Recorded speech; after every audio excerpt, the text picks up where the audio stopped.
அடுத்தபடியாக நம்ம பக்தி பாடல்கள் சுற்றுல பாட போறது யாரு?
நான் உண்மையிலே நான் பிறந்ததில் இருந்து இப்படி ஒரு உணர்வுன்றது நான் இன்னைக்கு தான் நான் அடைஞ்சிருக்கேன். நான் சத்தியமாக சொல்கிறேன், எப்படி இப்படி பாட முடியுங்கிறது இது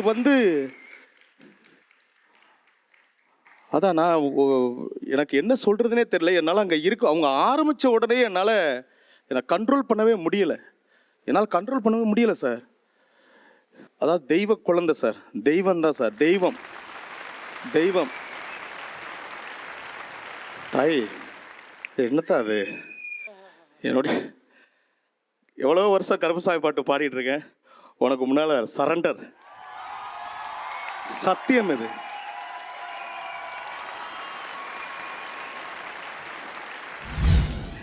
வேற லெவல் பண்ணிட்டீங்க சாமி. இவ்வளோ தூரம் நான் பாடினது கூட அது பெரிய விஷயம் இல்லை. இந்த இடத்துல இந்த பொண்ணை அறிமுகம் செய்கிறதுக்கு நான் ரொம்ப பெருமைப்பட்டிருக்கேன். இல்லை இல்லை,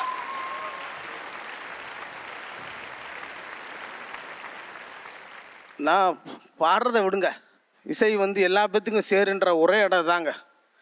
இதில் மேலேயும் கிடையாது, கீழே யாருமே கிடையாது. எல்லாம் மனுஷ சென்மம், மனுஷ தோளுக்கு தான் அது புரிய மாட்டேங்குது, யாருக்கும் புரிய மாட்டேங்குது. இல்லை, நான் பாலாவும் மகாலிங்கமும் அவங்க இந்த மாதிரி பாடி நான் கேட்டிருக்கேன், வியந்து போயிருக்கோம். நம்ம என்னடா எப்படிடா இதை நடக்கிறதுன்னு பார்க்குறோம்.